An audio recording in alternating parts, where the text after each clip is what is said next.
The attack on Catholic Amy Coney Barrett from Democrats, Hunter Biden's questionable activities in a new Senate report, footage from Kenosha comes out to bolster the self-defense claim of Rittenhouse, the Breonna Taylor announcement about police coming out later today, and Trump bans critical race theory.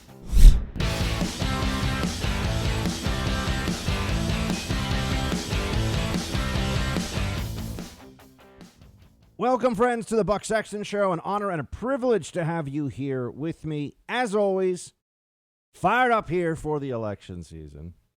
Getting ready to see where all of this goes. And I am a little surprised, I'm going to be honest with you, that at a time when there's to call it a heated election would be quite an understatement. And to call it an acrimonious Supreme Court battle would also be an understatement.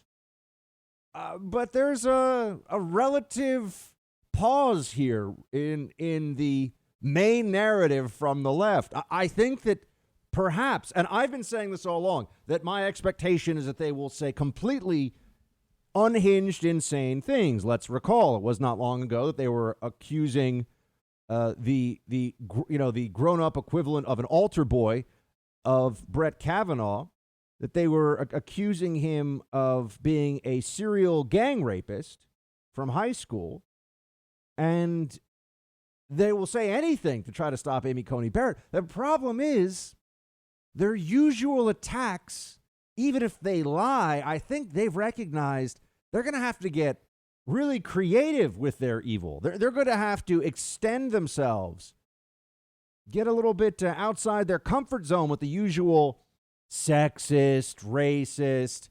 I mean, they could call Amy Coney Barrett a sexist, but I think we all recognize that wouldn't really work all that well. You know, they could claim that she had, sexually assaulted somebody in high school or college without any evidence or any underlying believable, credible story whatsoever, but that probably would also be a bad idea. So what are they turning to here? And what is this really all about? They're having to go after her Catholicism, comparing the possible elevation of Coney Barrett to the Supreme Court as a chapter in a real-life version of the Handmaid's Tale. I'm pretty sure the Handmaid's Tale, they got the whole reference. Isn't it in the Gospel of Luke that Mary says, "I'm to be a handmaid of the Lord," when she is told that she will give birth to Jesus? Anyway, the Handmaid's Tale, that's what they're telling us it would be if we had the elevation of Amy Coney Barrett to this Supreme Court seat. And they have the votes. The Republicans have the votes. So the narrative so far hasn't worked.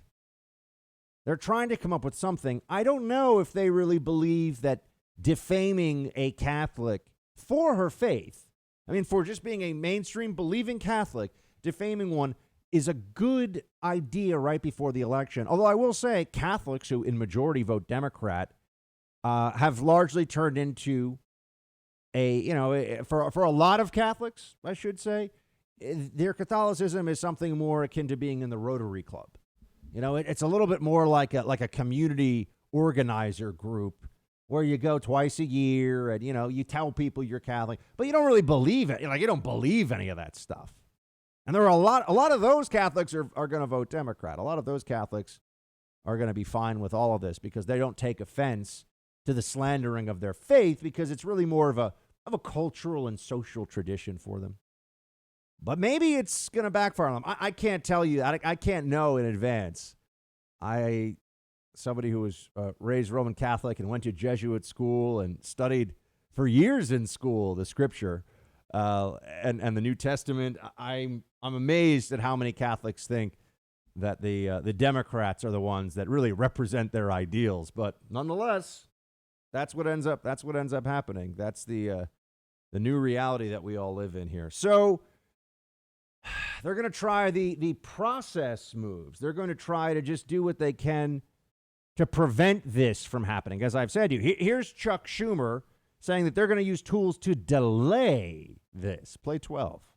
Do you believe that you have tactical options to slow them down? Yes. We have tactical options to slow them down. We will use every tool in the toolkit. Now, admittedly, McConnell has changed things, changed the rules, so we have fewer tools and they're less sharp. But every tool we have, we will use. I mean, what are they going to do? They're going to try to prevent access to the building, I think. That's a very likely pathway here. You know, the activists, the Democrat stormtroopers, they're the ones that'll make sure that people can't actually show up and vote on this.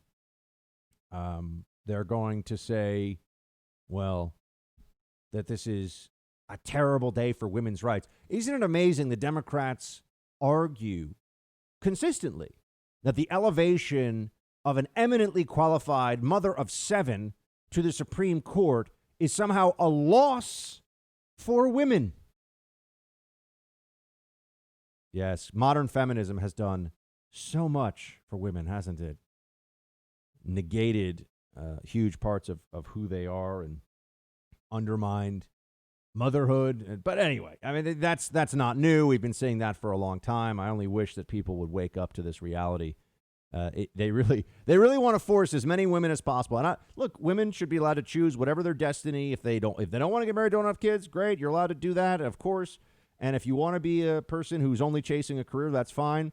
But a lot of women that I know have been pressured into being little cubicle warriors, trying to make partner at the city law firm or something, and they're miserable.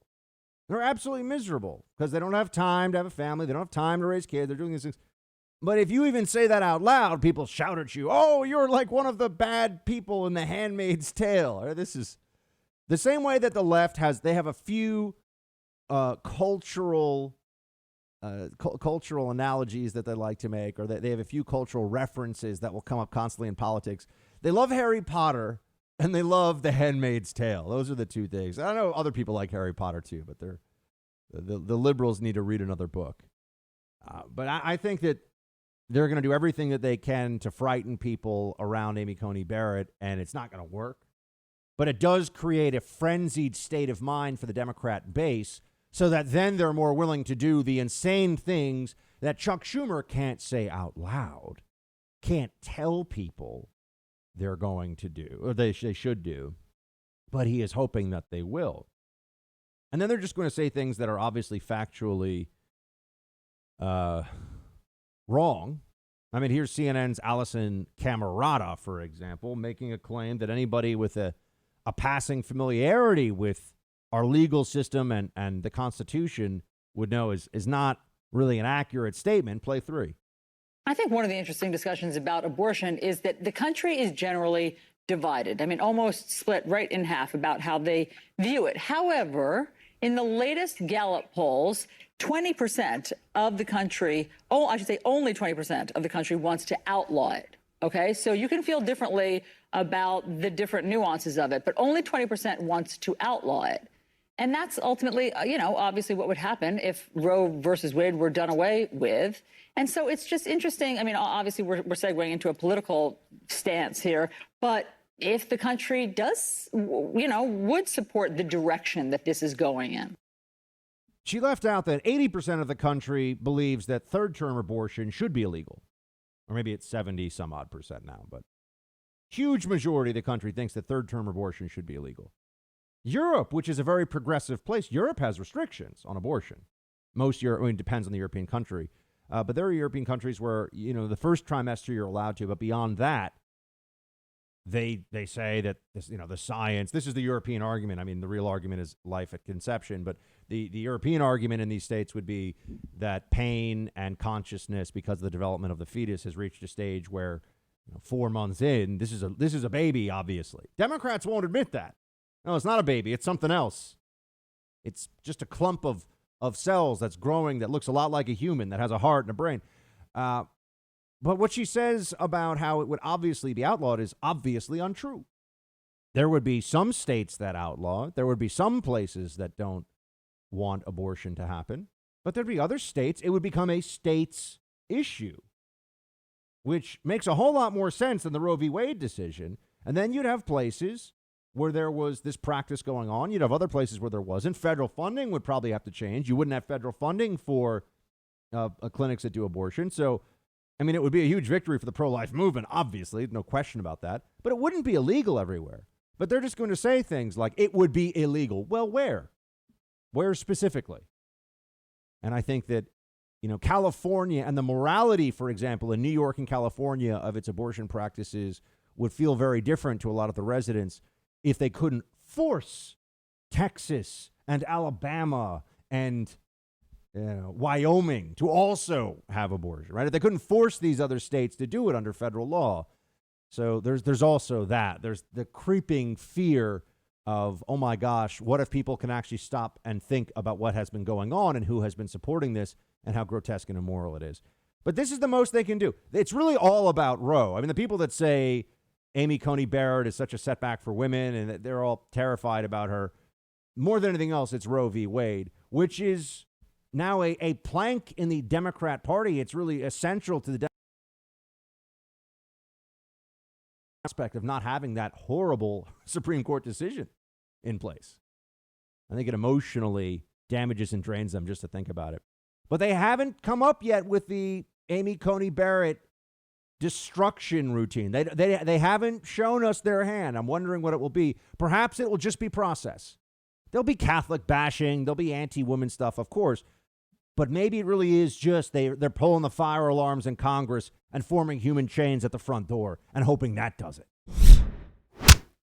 What does losing your home have to do with COVID-19? Well, COVID-19 has led to a huge surge in cybercrime. FBI thinks about 75%. And home title theft is a cybercrime. Here's how it works. The bad guys find your home's information online. They find the title. It exists out there in the cyber realm. Then they take you, kick you off, put themselves on using a quitclaim deed, and take out loans against your home's equity. You often just find out about this when the payment notices arrive or perhaps even a foreclosure notice, and the usual identity theft services do not protect you. You need to create a virtual barrier around your home's title with a home title lock. Just go to HomeTitleLock.com, use the promo code BUCK. That will get you 30 free days of protection. HomeTitleLock.com, promo code BUCK for 30 free days of protection. You can also check and see if you're already a victim of this crime and don't even know it. HomeTitleLock.com, promo code BUCK.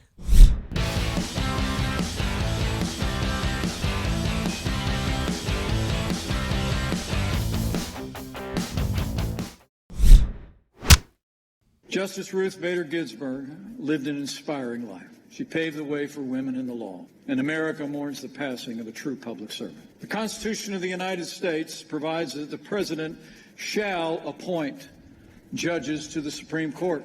And before the week is out, after we honor the life and memory of Justice Ginsburg, President Donald Trump will do just that.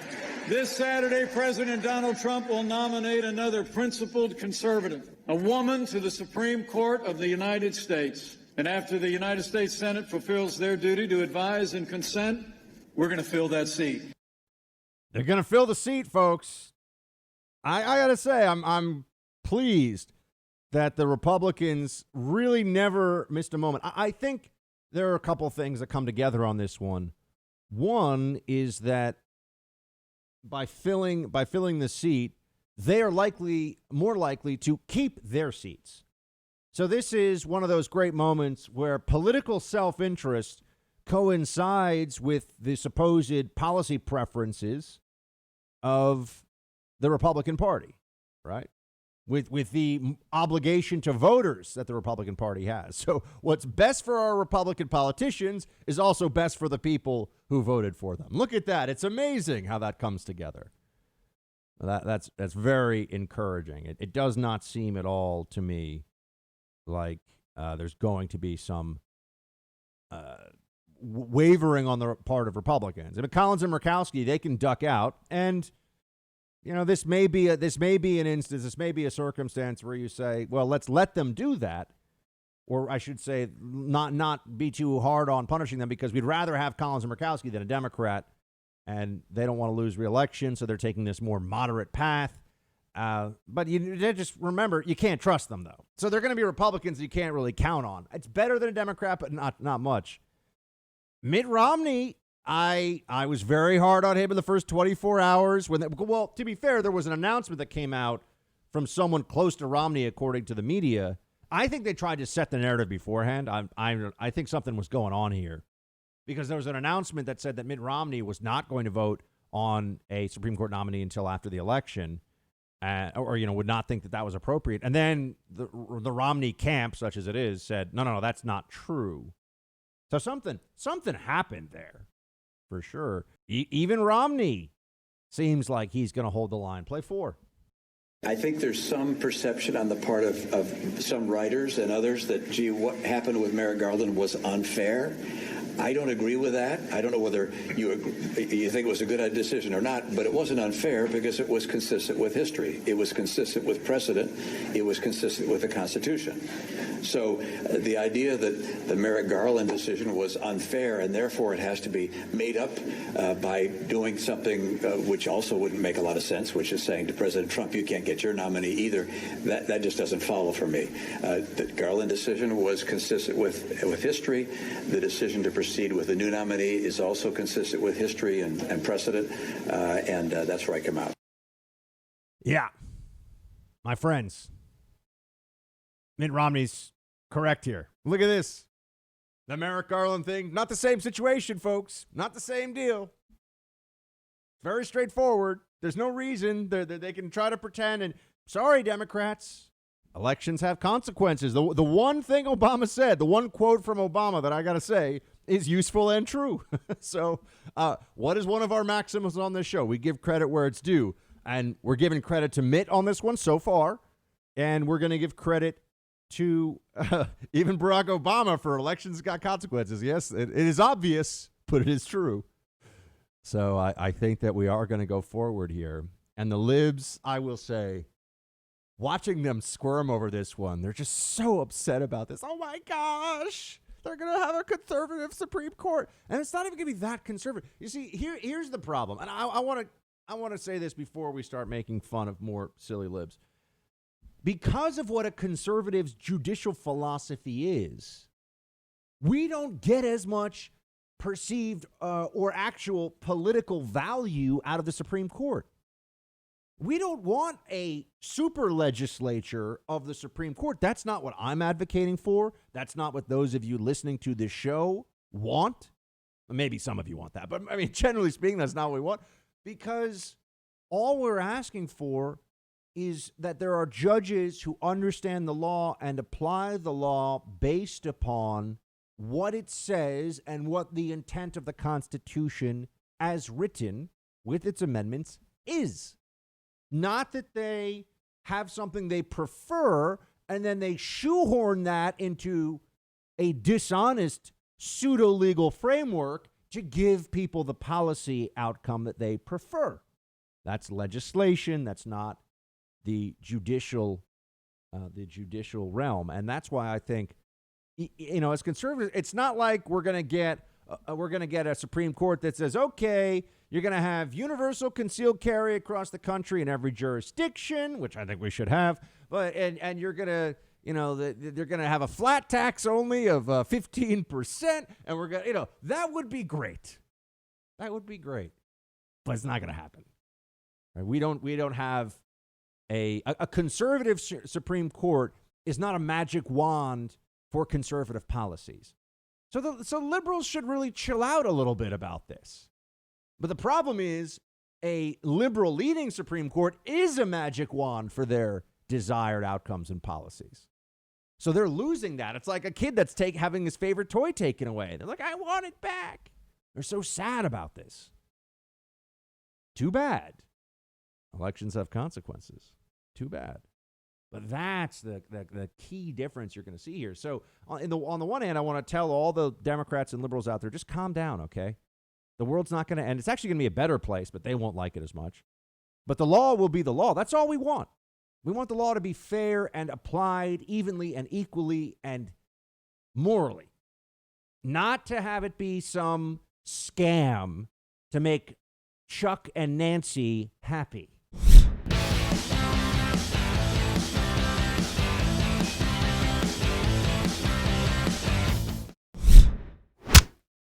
So if Republicans are committed to forcing a conservative justice onto the court 42 days before the election, someone who could destroy the Affordable Care Act and overturn Roe and strike down carbon pollution legislation the Democrats might pass in the future, then you just have to make those Republicans pay the political price. Every single cent of it. Because every single vote makes a difference for what the universe of the possible is going to be going forward. And that counts for election night, and whether election night is close and they try to steal it through the courts and the Supreme Court justice they just confirmed, and that pertains to whether the Democrats can add justices to the Supreme Court after the election or grant statehood to D.C. and Puerto Rico, adding new senators or anything else. All of those discussions depend upon maximizing the short-term political price over the next 40 days so that it can pay off in the long term. That should be the plan. No one can lose sight of that. I just love listening to the libs panic over this stuff. It's really enjoyable. I just want to make a montage of libs in a frenzy around how they think America is over because we don't have Ruth Bader Ginsburg anymore to hold up the far left agenda in the Supreme Court. It's not true. It's going to be okay. America's going to be okay, folks, despite what they may be saying.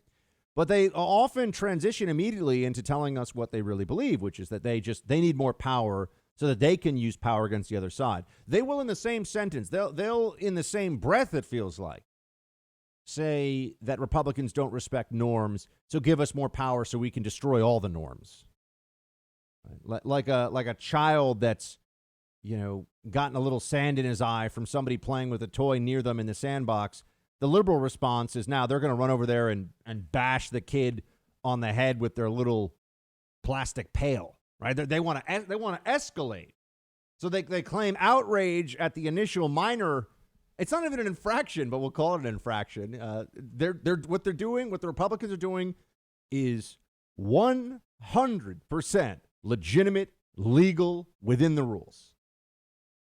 That's it. I mean, if somebody were to claim after a Super Bowl that, hey, we missed that final field goal because they iced the kicker with a timeout beforehand. That's not fair. That doesn't count. People would laugh at them, right? They'd say, no, those are the rules, right? Those are the rules. This is about having an adult perception, an adult view of life. And liberalism is a refuge for a lot of people from that. They think that there's some emotional safe space that they create through these left-wing echo chambers of the media and Hollywood and academia, where they don't have to grapple with what is a reality that they find uncomfortable.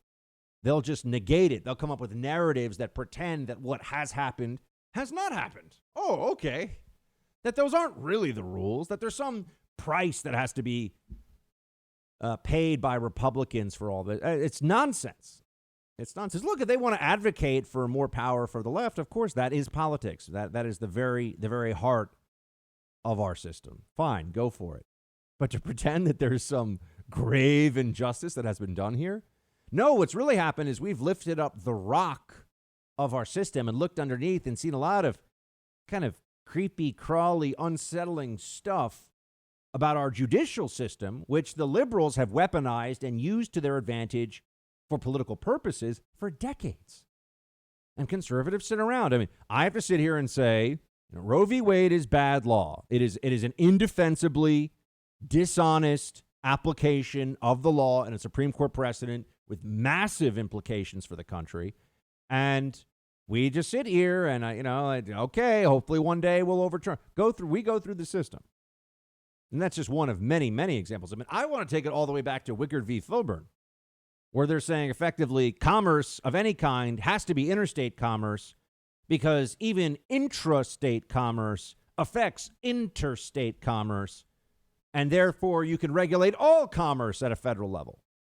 And that's the decision that has been the many-headed hydra of judicial overreach for now going on 100 years. I mean, it goes back to World War II era, I believe. So it's a terrible decision. But that's another one that these are things that need to be revisited, right? These are areas, and yes, with it, Obamacare, although with Justice Roberts on the court, I think out of a collegial and professional deference to That Bush pick, oh, I thought Bush was going to give us great judges. Nope. Not so much. Who could have thought that Roberts would really just be the second incarnation of Justice Kennedy? Who could have thought that? Well, some people, I think, were worried about it at the time. And even Gorsuch with the LGBTQ decision based on the Civil Rights Act. I mean, even Gorsuch gets a little bit of a progressive impulse to do what he thinks should be done instead of what the law says is to be done. But they're back to the live panic. I think it's fascinating, and it's very entertaining. And it's very fun to watch them as they continue on with this nonsense. And here's an example, because they've now, I think, woken up to they can whine about it as much as they want, but this Supreme Court thing, this is happening, right? Like, they have the votes. It's going to happen. Trump's going to name the justice on Saturday. Now, I'm not saying what I've told you. Of course, I mean, my other prediction is they're going to try to do physical blocks of this. I mean, they're going to try to just do something to shut down the system, not to use the rules within it, but to actually just override the system of the United States Congress and the Senate and the confirmation process. So I'm not saying they've given up, but they spent a couple of days. You're not going to hear a lot more about it was her dying wish. It was Ruth Bader Ginsburg's last wish. We were hearing that for 48 hours. Who cares? I care zero. Every other rational, well-adjusted American cares zero. That is not a thing. That does not matter, right? This should be like me telling the IRS, my Uncle Mortimer over here says that I don't have to pay taxes, so that was his last wish. Sorry. No, that's a nothing. No one cares. So they're going to have to let that one go. That's going to be dropped by the wayside, I think. Be like, it was the last wish. No. And the assaults, which is why, I disagree. Some Republicans are saying, we should have, I should say some commentators on the right are saying we should have a different, shouldn't be Amy Coney Barrett. It shouldn't have to be a woman. No, we want a woman. If we want this to happen, because I know this will sound crazy, but you have to remember we're dealing with crazy here. The left has gone nuts. They're not rational. They're not reasonable. They don't care. If we put forward a male Supreme Court justice, they would absolutely run the Kavanaugh playbook over again. They would try to, they would accuse this, whoever it does. You could find any judge anywhere, any conservative judge anywhere in the country who's a man, and they would find someone to come forward and say, he raped me, he sexually assaulted me, he abused me. And that person, who, just like the ones who came out against Kavanaugh, would think that she was doing a great service for women to save Roe v. Wade, completely justifying the lie. So wouldn't feel even the least bit like she was being a political hatchet woman and what she's doing is grotesque and horrific. No, would think that she's a hero. Oh, remember? Why would Christine Blasey Ford come forward? That was what they were saying. Why would Christine? Because she wants to be a hero to the left? No, she does. She risks everything and gains nothing. I remember that in 2018. I remember people saying that. And you can check this when although I guess you have to dig through some of the tweets. You listen to those early shows. I was like, Christine Blasey Ford is not telling the truth, folks. She's either confused or just a liar, but she's wrong very early on. And I will say that process also for a lot of conservatives, I wouldn't say it radicalized us, but it steeled our courage a bit. It showed us that anybody could be Supreme Court Justice, then nominee Kavanaugh, that the libs in their lust for power would do this to the people that you respect and love the most and not feel a moment's remorse over it. If you're a conservative, whatever has to be done to stop you, to ruin you, is fair game. There's no morality, no decency, no honor that would prevent a Democrat from doing what they did to Kavanaugh. They've never backed away from it. They've never apologized for it. It was the most grotesque political character assassination I have ever seen. It was all lies. And that was a sea change, I think, in the thinking of a lot of people on the right. This is why also, like, the never-Trumpers, these people, but what about we? I mean, the Goldberg French article that now everyone's kind of just laughing at. I mean, those guys, I'm sorry, it's just weak. It's just weak tea. It's not intellectually worthy. It's not morally worthy. It's just they've boxed themselves into a position, these never-Trumpers, and now they'll desperately try to use the most eloquent prose they can to be pusillanimous backstabbers to their own side. That's what really happens here with the never-Trumpers today, and it's sad, but it's true. Because if you saw what happened with Kavanaugh, I mean, there's just no justification for that. It can never be okay, and it should never be forgotten. And a lot of us remember. That's why when the libs cry over this, our response over the possible elevation of Amy Coney Barrett, well, I think it's who it will be, when the libs cry over it, our response is cry more, libs. They earned this. They earned this. And I also remember when people were saying that it was sexist and wrong to even suggest during the Obama presidency that Ruth Bader Ginsburg may be too old, maybe time to retire.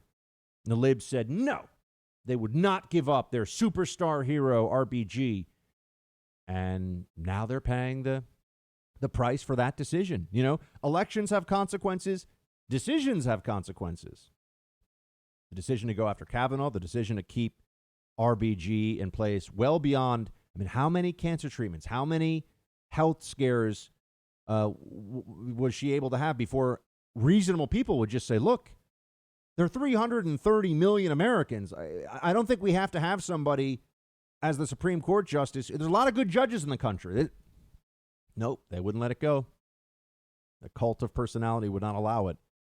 And we had to hear about, not only is she the greatest jurist that the liberals have ever come across in their lifetime, but we had to hear about all the overhead presses and burpees and that there was this creepy cult of RBG that they created. It was weird.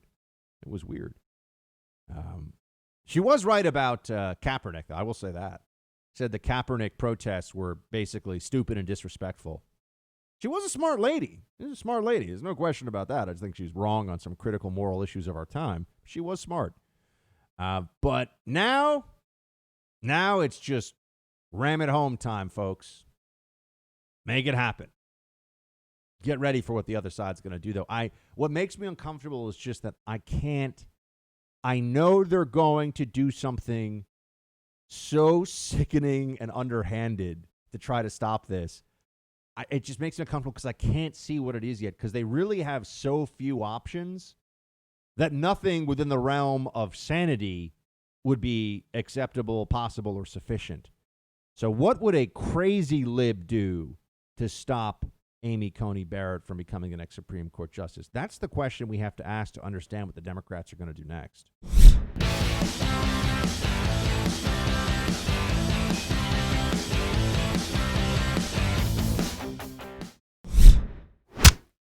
Well, I don't want to talk about who I'm meeting with, but I've spoken to many, and we're getting close to a decision. We're going to be doing it on Saturday. We're going to be meeting on Saturday. A lot of paperwork to do, and I think it's going to go very quickly.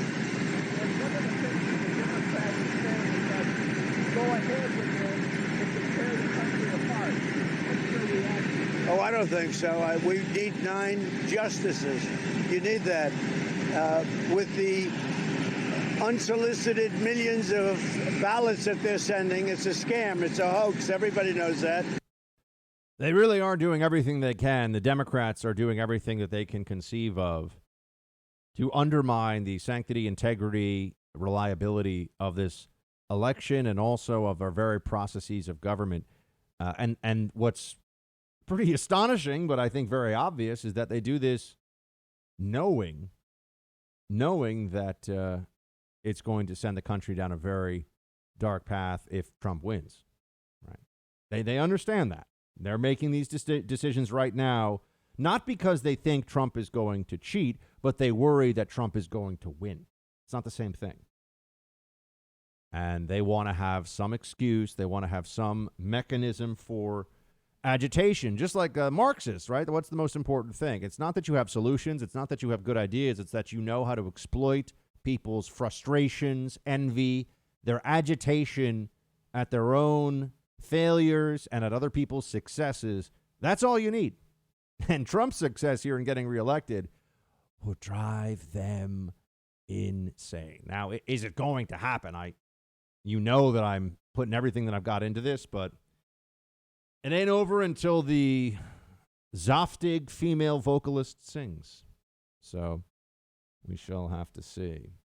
And I did appreciate when Kayleigh McEnany, she said this yesterday. It's exactly what I did my show, and later on in the day, I see Kayleigh McEnany is saying the same thing about Don Lemon. You know, Kayleigh's an old friend of mine now, almost a decade. Here's what she said about the lib plans here. Play 9. Democrats cannot win their argument on the merits. They cannot win on precedent, so they must search and destroy. Don Lemon said the quiet part out loud last night. He said this: we're going to have to blow up the entire system if the president does his job as outlined in the Constitution. That's the difference between Republicans and Democrats. We fight to protect the system. We fight to protect the Constitution.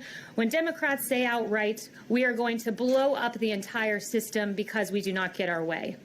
This president will proceed undaunted by Democrat threats. President Trump will fulfill his duty. President Trump will appoint the next Supreme Court justice.